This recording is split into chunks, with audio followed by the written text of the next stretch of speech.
Some of the criticisms that I get in the comment sections of my videos seem to imply that people believe that I'm something of an appeaser of radical Islamism. Now, that's something that I don't really understand.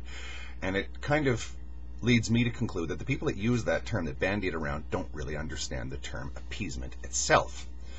The historical fallacy goes that weak-kneed liberals, pacifists, and people that just didn't want to see what was coming said, give Hitler whatever he wants, and maybe he'll just go away.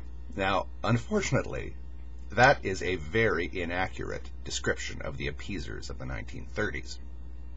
The appeasers of the 1930s were generally conservative, even hard-right people, who hoped to use the Nazis to their own ends in order to crush the European left and hopefully point them at Russia. Appeasement in the 1930s was an extremely reckless game, generally carried on by the right wing. They feared socialism, communism, far more than they feared fascism, and they wanted to sort of come to some sort of an accommodation with Nazi Germany, give them what they want, and use them for their own purposes. Now, today, people that are allegedly appeasing radical Islam are shown as weak-kneed liberals, pacifists, people that just don't want to see reality. They don't want to see this supposed coming showdown between the West and Islam. But what I see happening in the real world bears almost no resemblance to this present-day fallacy. Interesting evidence of this came to light in the WikiLeaks issue when the governments of Egypt, Saudi Arabia, and the United Arab Emirates were shown to be urging the United States over a period of years to attack Iran. Now, the non-Iranian Islamic governments in the world, the non-revolutionary Islamic governments in the world, seem to fear Iran far more than they fear the great Satan. They seem to fear what the Iranians are going to do if they become too powerful, and they want the United States to knock them down to size.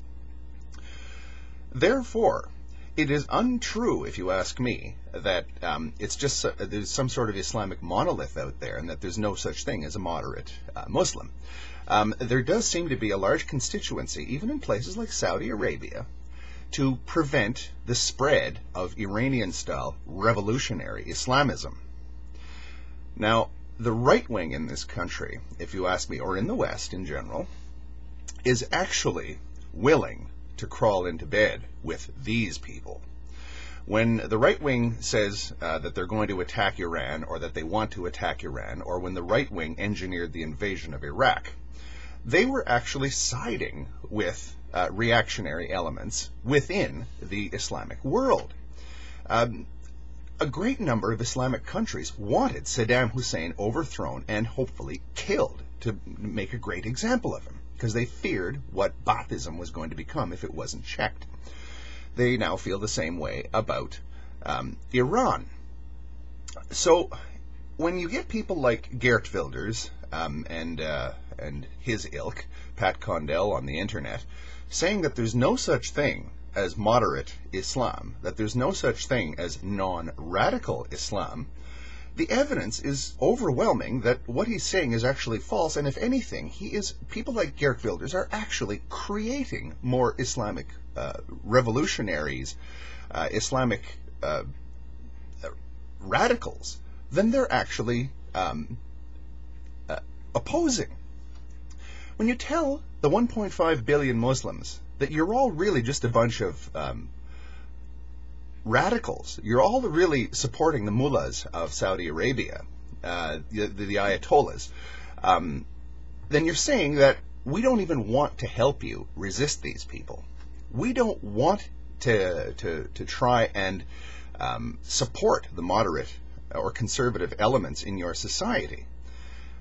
Because really, there's ultimately no difference between you, Mr. Average Saudi Arabian, or you, Mr. Average Egyptian, and the people who are now running the Iranian government. It's ironic that people like Geert Wilders and Pat Condell can't seem to see this, nor can their followers see this. If anyone is appeasing radical Islam and making it more likely to spread, it is this new phenomenon of Islamophobic politics. It's still on the fringe in the West, but if you ask me, if it's not dealt with, it could get a lot stronger, and it could have disastrous consequences for us all. If you tell the majority, the overwhelming majority of Muslims, that we have no interest in helping you deal with the Islamists, deal with the people who want to impose Sharia law, who want to arm and support terrorism in the West, you're actually bringing closer the day when there will be a deadly conflict between Islam and the West. Thank you.